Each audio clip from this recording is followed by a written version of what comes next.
Welcome back. As you know, I'm Eli the Computer Guy here for the Daily Blob, where we say, oh, what an incestuous web they weave. So I think this is an interesting story. It's a short and pretty to the point, but I think it shows a bigger thing that we all need to be concerned about. So I'm one of those people out there that I believe artificial intelligence is really, really awesome. I also question the real use functionality of it though, and whether it's worth trillions and trillions and trillions of dollars, right? We've been through the IoT revolution, we've been through the VR revolution, we've been through the blockchain revolution, and all of these revolutions we're told are going to change the world and everything is going to be different and they're worth gazillions upon gazillions of dollars. Come on, gotta get on board now. And then it's a decade later and you're looking back going, that didn't really work out how they said it was going to work out. I remember, again, IoT. Do you remember IOE? It used to be IoT and IOE, Internet of Things, Internet of Everything. IoT was basically devices that would have to connect through something like a modem before they hit the internet. IOE was the idea of all the devices just directly connecting to the internet. And everything was supposed to do this. And we all were supposed to want this. This was going to be the greatest thing in the world. And yeah, nobody cares. And don't get me wrong, I just bought a new stove that I did have to connect to the internet, but I didn't want to connect it to the internet. I haven't actually done anything with the damn thing connected to the internet, but just to get the air frying functionality, I had to connect it to their web services for some reason. And that's the thing, we were told that IoT was just gonna make all of our lives so much better, right? Geofencing, all this kind of cool stuff, and then just. So anyways, we have AI, artificial intelligence, and there's a lot of cool functionality there. It does a lot of awesome stuff. But is it worth what we hear that it's worth? You know, we hear about the Stargate program in the United States, $500 billion to build out these data centers. Yeah, is it worth that? Right? We hear about Meta. Meta is gonna create like a data center the size of like Manhattan or something. Have you seen that? Like you literally read what they're talking about and then you just like, your brain can't, what? No. What? No. I have to, not that Manhattan, not the New York Manhattan. Is there a Georgia Manhattan they're talking about? I don't know, right? But they talk about all of this stuff. And when I come out and I'm just, am I a naysayer? I may be a naysayer. Pragmatist, a realist. When I come out with my realistic expectations about artificial intelligence, I just get smacked because obviously I'm a dummy. I'm just a moron in his basement screaming into a webcam. I'm nowhere near as smart as Sam Altman or Nadella or Elon Musk or any of those folks. They know the future. I'm just a jackass screaming into a camera. But one of the things that I want you to understand in this particular, iteration of technology is just how incestuous these bastards are. One of the things to fully understand about this AI revolution is everybody wants to take their $1 trillion cut. So when you hear all these people talking about how amazing AI is, and there's no real naysayers in the big leagues of the technology world, just also realize they expect to make an absolute shit ton of money. And they can do that regardless of whether the product works how they say it's going to work at the end of the day, or it doesn't. And I would actually argue they're almost not lying with AI when they talk about the LLMs, the multimodal models, and the reasoning models and all that kind of thing. I would actually argue they're not even really lying.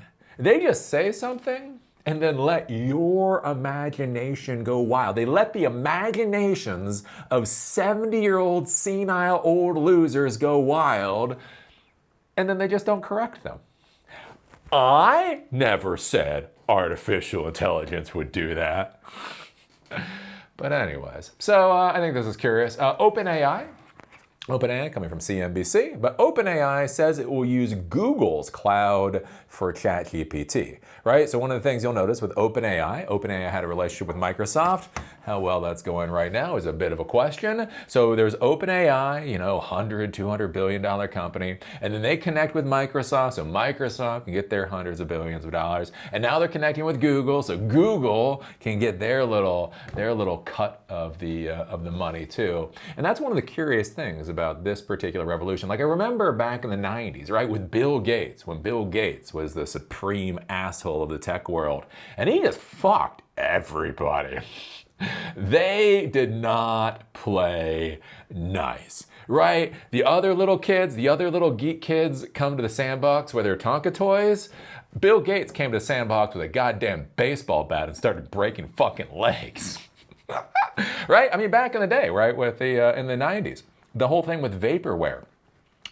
Bill Gates would find out that that another technology company was debuting a product or had a product out on the market and would literally lie, would literally tell his customers, we have our version of that product already in the pipeline. There's no reason to buy their product now when ours is just going to come out in a few months anyway, so you might as well wait on it, right? And that was the thing, right? Microsoft came in and just fucking destroyed everybody. Netscape came out, wonderful, it's an adorable little baby of a tech company. Bill Gates came in there with a fucking baseball bat and beat its fucking head in.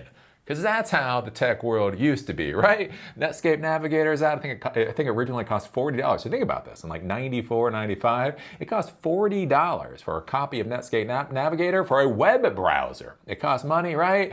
Their company was successful. They were making money. Sky was the limit. Bill Gates was like, well, you know what we're going to do? We're going to put Internet Explorer directly into the operating system. Ergo, nobody's going to have to buy your browser. And you just sit there and you're like, what the hell? I mean, literally, in order to run the browser, you had to buy Windows. So it wasn't even like the web browser was a competition to Windows. Like you had to buy Windows to put Netscape Navigator onto it. But Bill Gates was like, fuck you.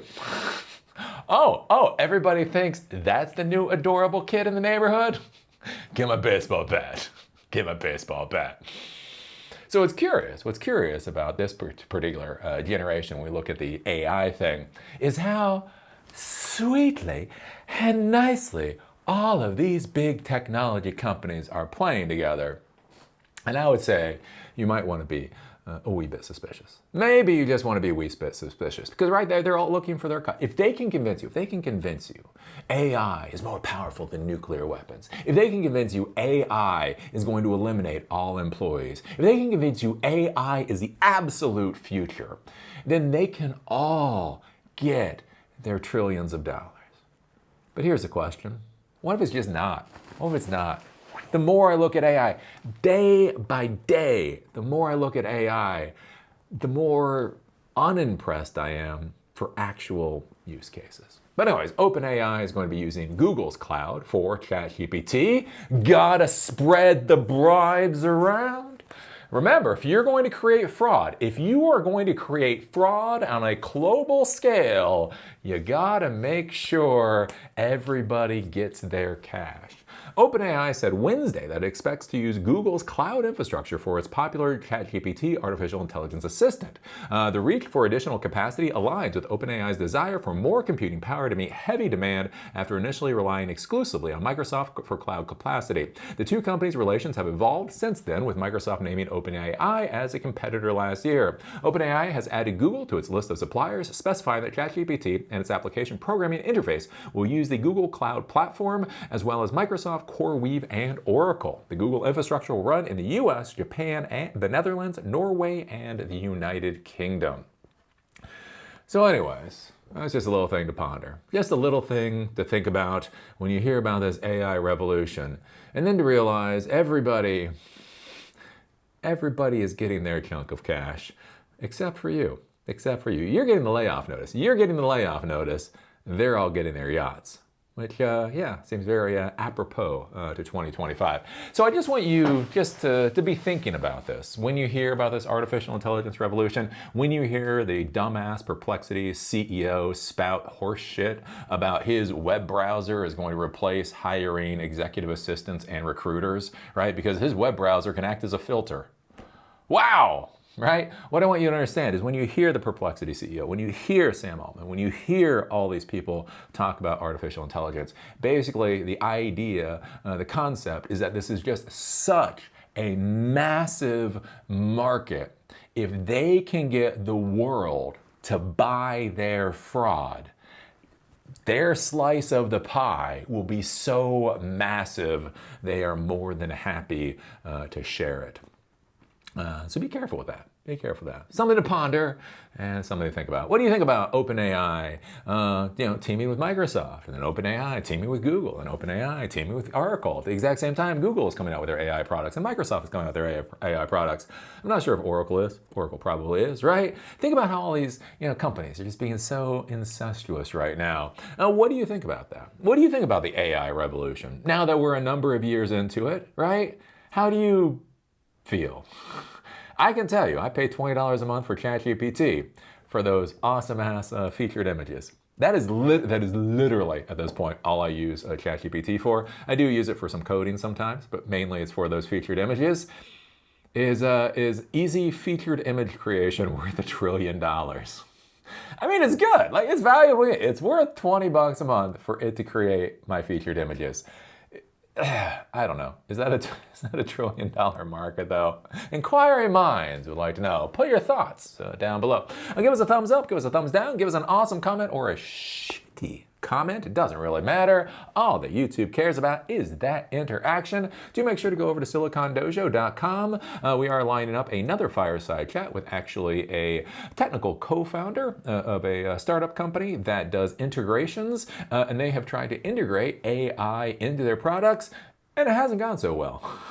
So if you want to actually listen to somebody talk about how they've tried to integrate artificial intelligence into real-world projects and what their real-world experiences have been, make sure to go to silicondojo.com. I will be putting up the event shortly. Anyways, with that, see y'all later.